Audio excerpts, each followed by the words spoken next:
একটি ক্ষুধার্ত এতিম শিশু এক টুকরো মাংসের আশায় দরজায় দাঁড়িয়ে আর বিনিময় পেল লাঠির আঘাত।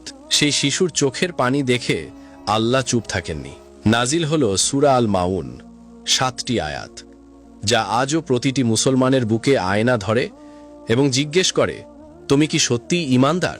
ঘটনাটি বুঝতে হলে আমাদের সেই সময়ে যেতে হবে যখন আরবের বুকে মক্কা নগরী। দূর থেকে দেখলে মনে হয় পাথরের বুকে গড়ে ওঠা এক স্বপ্নের শহর। চারদিকে পাহাড়, মাঝখানে কাবা ঘর, আর সেই কাবাকে ঘিরে কুরাইশদের আধিপত্য। মক্কা শুধু একটি শহর ছিল না, এটি ছিল তখনকার আরব জগতের রাজনৈতিক, ধর্মীয় এবং বাণিজ্যিক কেন্দ্র। কুরাইশরা সেই শহরের প্রভু। তারা বংশমর্যাদায় গর্বিত, সম্পদে ঐশ্বর্যশালী, ক্ষমতায় অপ্রতিদ্বন্দ্বী। কিন্তু এই ঝলমলে বাহ্যিক আভার আড়ালে লুকিয়েছিল এক ভয়াবহ অন্ধকার। সেই অন্ধকারের নাম ছিল জাহেলিয়াত, অজ্ঞতার যুগ। যে যুগে কন্যা সন্তানকে জীবন্ত মাটিতে পুঁতে ফেলা হতো, যে যুগে দাসদের পশুর চেয়েও কম মূল্য দেওয়া হতো, যে যুগে এতিম শিশুর কান্না শুনেও মানুষের হৃদয় কোনো কম্পন হতো না, যে যুগে দুর্বলের অধিকার ছিল না, কেবল শক্তিশালীর ইচ্ছাই ছিল আইন। এই শহরে বাস করতেন অনেক প্রভাবশালী মানুষ। তাদের মধ্যে কয়েকজনের কথা বলতে হবে, কারণ তাদের কর্মকাণ্ড ঘিরেই নাজিল হয়েছিল পবিত্র কুরআনের 107তম সূরা, সূরা আল মাউন। প্রথম নামটি হল আবু সুফিয়ান ইবনে হার্ব। কুরাইশ নেতাদের মধ্যে তিনি ছিলেন সম্পদশালী এবং প্রভাবশালী। প্রতি সপ্তাহে তার উঠান থেকে উটের জবাইয়ের ঘ্রাণ ছড়িয়ে পড়ত সারা মহল্লায়। বড় বড় ডেগে রান্না হতো মাংস, আর সেই ভোজে উপস্থিত থাকত মক্কার গণ্যমান্য মানুষেরা। আবু সুফিয়ানের আতিথেয়তার খ্যাতি ছিল ঠিকই, কিন্তু সেই আতিথেয়তা কেবল সমকক্ষ বা উচ্চবর্গের জন্য।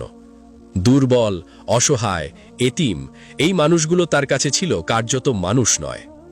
একদিনের কথা, মক্কার রোদ তখন মাথার উপর আগুন ঢালছে, খরতাপে পজঘাট ফাটছে। সেই পুড়িয়ে দেওয়া রোদের মাঝে একটি ছোট্ট ছেলে এগিয়ে আসছে আবু সুফিয়ানের দরজার দিকে। তার পায়ে জুতো নেই, কাপড়ে তালি, চোখে ক্ষুধার ছাপ। শিশুটির বাবা মারা গেছেন। পৃথিবীতে তার আর কেউ নেই, না মা, না চাচা, না কোনো আশ্রয়। সে এতিম, সমাজের ভাষায় অনাথ। তার হৃদয়ে একটাই আশা, আবু সুফিয়ানের বাড়িতে যখন এত মাংস রান্না হচ্ছে, হয়তো এক টুকরো পাওয়া যাবে। শিশুটি কাঁপা কাঁপা গলায় বলল, চাচা যান, একটু গোশত দেবেন? অনেক দিন ধরে কিছু খাইনি। আবু সুফিয়ান তাকিয়ে দেখলেন, তার চোখে কোনো মায়া নেই, করুণা নেই। সেই চাহনিতে যেন শিশুটি একটি উপদ্রব মাত্র। তিনি পাশ থেকে একটি লাঠি তুলে নিলেন এবং সেই নিরীহ, অভুক্ত এতিম শিশুটিকে প্রচণ্ড আঘাত করলেন। শিশুটি ব্যথায় কোঁকড়িয়ে উঠল, কাঁদতে কাঁদতে সরে গেল। আবু সুফিয়ান তাকে তাড়িয়ে দিলেন, যেভাবে বিরক্তিকর একটি প্রাণীকে তাড়ানো হয়। কিন্তু সেই মুহূর্তে আকাশের আরশে বসে থাকা সর্বজ্ঞ আল্লাহ দেখছিলেন। সেই এতিমের চোখের পানি দেখছিলেন, সেই লাঠির আঘাত দেখছিলেন, এবং আল্লাহ চুপ থাকেননি। তবে এর আগে আরেকটি ঘটনার কথা বলতে হবে, যা এই সূরার পটভূমিকে আরও গভীরভাবে বোঝার জন্য অত্যন্ত জরুরি। মক্কায় আরেকজন প্রভাবশালী মানুষ ছিলেন আবু জাহল ইবনে হিশাম। পুরো নাম আমর ইবনে হিশাম, কিন্তু মুসলমানরা তাকে ডাকতেন আবু জাহল, মূর্খতার পিতা। তিনি ছিলেন ইসলামের অন্যতম ভয়ঙ্কর শত্রু। নবী মুহাম্মদ সাল্লাল্লাহু আলাইহি ওয়াসাল্লামের বিরুদ্ধে তার বিদ্বেষ ছিল সীমাহীন। তিনি কেবল নিজে ইসলাম গ্রহণ করেননি তাই নয়, অন্যরা যেন ইসলাম না নিতে পারে সেজন্য প্রতিনিয়ত চক্রান্ত করতেন। এই আবু জাহল একটি এতিম শিশুর ওয়াসি বা অভিভাবক নিযুক্ত ছিলেন। আরব সমাজে এটি একটি গুরুত্বপূর্ণ দায়িত্ব ছিল। কেউ মারা গেলে তার সম্পদ এবং অনাথ শিশুদের দেখাশোনার জন্য একজন অভিভাবক নিয়োগ করা হতো। আবু জাহলের ওপর সেই এতিম শিশুর পিতার সম্পদের দায়িত্ব ছিল, কিন্তু আবু জাহল সেই দায়িত্বকে সুযোগ হিসেবে নিলেন। তিনি শিশুটির সম্পদ নিজের কাজে ব্যবহার করতে লাগলেন, শিশুটিকে তার ন্যায্য অধিকার থেকে বঞ্চিত রাখলেন। একদিন সেই এতিম শিশু, তার শরীরে তখন একটিও পরিপূর্ণ কাপড় নেই, বলতে গেলে নগ্ন প্রায়, আবু জহলের দরজায় এলো। তার মনে সরল বিশ্বাস, বাবার রেখে যাওয়া সম্পদ থেকে কিছু পাবে। সে কাঁদতে কাঁদতে বলল, চাচা যান, আমার বাবার সম্পদ থেকে কিছু দিন, আমি অনেক কষ্টে আছি। কিন্তু আবু জহল তাকে ধাক্কা দিয়ে সরিয়ে দিলেন। তার ধমক শুনে শিশুটি থরথর করে কাঁপতে লাগল। আবু জাহল বললেন, দূর হও এখান থেকে, তোমার বাবা কিছু রেখে যায়নি। এটি ছিল সরাসরি মিথ্যা, কিন্তু যার হাতে ক্ষমতা সে মিথ্যাকেও সত্য বানিয়ে ফেলতে পারে। শিশুটি অসহায় হয়ে ফিরে গেল। মক্কার গলিতে দাঁড়িয়ে সে কাঁদতে লাগল। এটি দেখে মক্কার কিছু কুরাইশ সর্দার, যারা আসলে নিজেরাও ইসলামের শত্রু, তারা শিশুটিকে নিয়ে মজা করল। তারা বলল, এই ছেলে, যাও মুহাম্মদের কাছে, তোমার কথা বলো তাকে, দেখো সে কি করে। তারা এই পরামর্শ দিয়েছিল ঠাট্টার ছলে। তারা ভেবেছিল শিশুটি নবীর কাছে গেলে আবু জহলের বাড়িতে যাবেন, আর তখন দুই শত্রুর মধ্যে একটা বিবাদ হবে, হয়তো নবীকে অপমান করার সুযোগ তৈরি হবে। এটি ছিল তাদের কূটচাল। কিন্তু সেই শিশু জানত না এই মানুষগুলো আসলে কি চাইছে। সে কেবল জানত সে অসহায় এবং কেউ একজন তাকে মুহাম্মাদের কাছে যেতে বলেছে। সে শুনেছিল মুহাম্মদ সাল্লাল্লাহু আলাইহি ওয়াসাল্লাম ভালো মানুষ, আলামিন, সত্যবাদী, বিশ্বস্ত, হয়তো তিনি সাহায্য করবেন। শিশুটি পথ চিনে চিনে পৌঁছে গেল নবীজির কাছে। তার ছোট্ট বুকে বিশাল একটা কষ্ট নিয়ে সে দাঁড়ালো সামনে। নবীজি তার দিকে তাকালেন। সেই চোখে কোনো বিরক্তি নেই, কোনো অবজ্ঞা নেই, সেই চোখে আছে অপার মমতা, গভীর ভালোবাসা। শিশুটি সব বলল, কিভাবে তার বাবা মারা গেছেন, কিভাবে আবু জহল তার সম্পদ আত্মসাৎ করছেন, কিভাবে সে আজ পোশাকহীন অবস্থায় দরজায় দরজায় ঘুরছে। নবীজি সব শুনলেন। তার মুখে কোনো দীর্ঘ ভাষণ নেই, কোনো অজুহাত নেই। তিনি তখনই উঠে দাঁড়ালেন, শিশুটির হাত ধরলেন এবং সরাসরি চললেন আবু জহলের বাড়ির দিকে। এটা ভাবুন একবার, আবু জহল ছিলেন নবীজির সবচেয়ে বড় শত্রুদের একজন। তিনি নবীজিকে কষ্ট দিয়েছেন, গালি দিয়েছেন, মুসলমানদের উপর নির্যাতনের ব্যবস্থা করেছেন। এই মানুষটির বাড়িতে যাওয়া মানে বিপদে পা দেওয়া। কিন্তু নবীজি একটুও দ্বিধা করলেন না। একটি এতিম শিশুর ন্যায্য অধিকারের প্রশ্নে তার কাছে শত্রু মিত্র বলে কিছু ছিল না। মক্কার রাস্তায় সেদিন এক অদ্ভুত দৃশ্য তৈরি হল। নবীজি একটি এতিম শিশুর হাত ধরে হেঁটে যাচ্ছেন আবু জহলের দরজার দিকে। যারা দূর থেকে দেখছিল তারা অবাক হয়ে গেল। যে কুরাইশ সর্দাররা ঠাট্টা করে শিশুটিকে পাঠিয়েছিল, তারাও কৌতূহলী হয়ে পেছনে পেছনে আসতে লাগল। তারা ভেবেছিল এখন বিবাদ হবে, এখন আবু জহল নবীকে অপমান করবেন, এখন দেখার মতো দৃশ্য তৈরি হবে। নবীজি আবু জহলের দরজায় পৌঁছলেন এবং ডাকলেন। আবু জহল বেরিয়ে এলেন। সামনে মুহাম্মদকে দেখে তার মুখে বিস্ময়। কিন্তু আশ্চর্যের বিষয় হল তিনি অসম্মান করলেন না, বরং ভদ্রভাবে গ্রহণ করলেন। নবীজি সরাসরি বললেন, এই শিশুটির বাবা তোমার কাছে তার সম্পদ আমানত রেখে গেছেন, তুমি তাকে তার প্রাপ্য ফিরিয়ে দাও। পর্দার আড়ালে দাঁড়িয়ে থাকা কুরাইশ সর্দাররা নিঃশ্বাস বন্ধ করে দেখছিল। তারা ভেবেছিল আবু জাহল এখন গর্জে উঠবেন, নবীকে হুমকি দেবেন, বিবাদ শুরু হবে। কিন্তু তারা যা দেখল তা তাদের হতবাক করে দিল।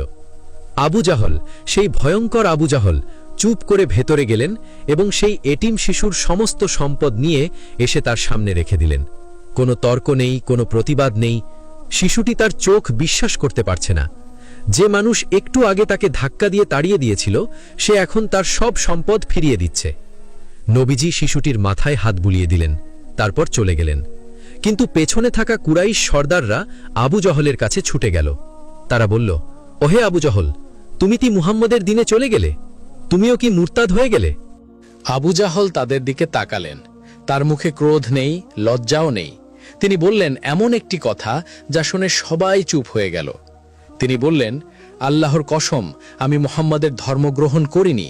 কিন্তু যখন সে সামনে দাঁড়ালো, আমি অনুভব করলাম তার ডানে এবং বায়ে এক একটি বর্ষা আমার দিকে তাক করা আছে।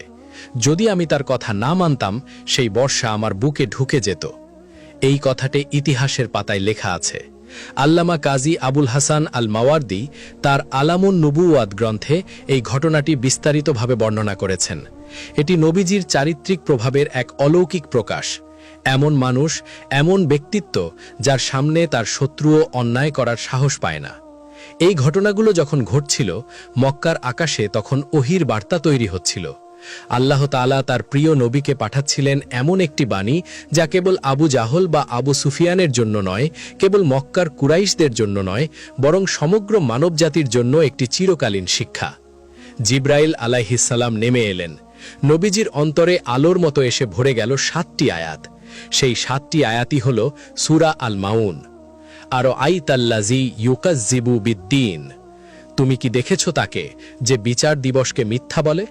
ফাজালিকাল্লাজি ইয়াদুউল ইয়াতীম, সেই তো এতিমকে ধাক্কা দেয়। ওয়ালা ইয়াহুদ্দু আলা তুআমিল মিসকিন, এবং মিসকিনকে খাবার দিতে উৎসাহ দেয় না। এই 3টি আয়াত নাজিল হওয়ার পর অনেকে মনে করেছিল বিষয়টা শেষ। আল্লাহ কাফেরদের কথা বললেন, আবু জাহল, আবু সুফিয়ানদের কথা বললেন। কিন্তু না, সূরার পরের অংশটি এলো, এবং সেটি এলো আরও ভয়ঙ্কর একটি বার্তা নিয়ে। ফাওয়াইলুল লিল মুসাল্লিন, অতঃপর ধ্বংস সেই নামাজীদের জন্য। এই আয়াতটি পড়ে যে কেউ চমকে উঠবে। নামাজীদের জন্য ধ্বংস? যারা নামাজ পড়ে তারা ধ্বংস হবে? তাহলে কি নামাজ পড়া ভুল? না, এখানে আল্লাহ ব্যাখ্যা করলেন পরের আয়াতে, আল্লাযীনা হুম আন সলাতিহিম সাহুন, যারা তাদের নামাজ সম্পর্কে উদাসীন। আল্লাযীনা হুম ইউরাউন, যারা লোক দেখানোর জন্য কাজ করে।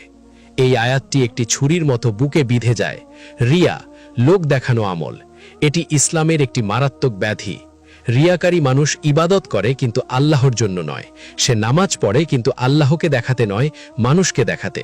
সে দান করে কিন্তু আল্লাহর সন্তুষ্টির জন্য নয়, সমাজে প্রশংসা পাওয়ার জন্য। মদিনায় এমন কিছু মানুষ ছিল যারা মুসলমানদের সাথে জামাতে নামাজ পড়ত, কারণ না পড়লে মানুষ জানবে সে মুনাফিক। কিন্তু একা থাকলে নামাজ পড়ত না।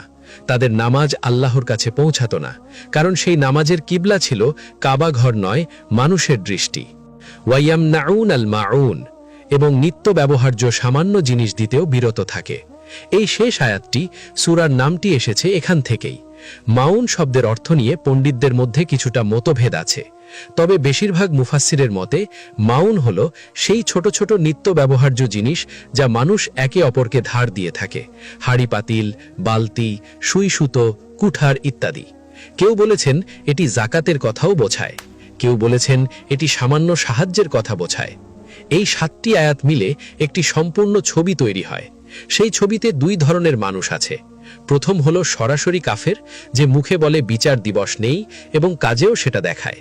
সে এতিমকে ধাক্কা দেয়, মিসকিনকে খাওয়াতে উৎসাহ দেয় না। দ্বিতীয় হলো মুনাফিক, যে মুখে ইমানদার কিন্তু নামাজে উদাসীন, লোক দেখানোর জন্য ইবাদত করে এবং সামান্য জিনিস দিতেও কার্পণ্য করে।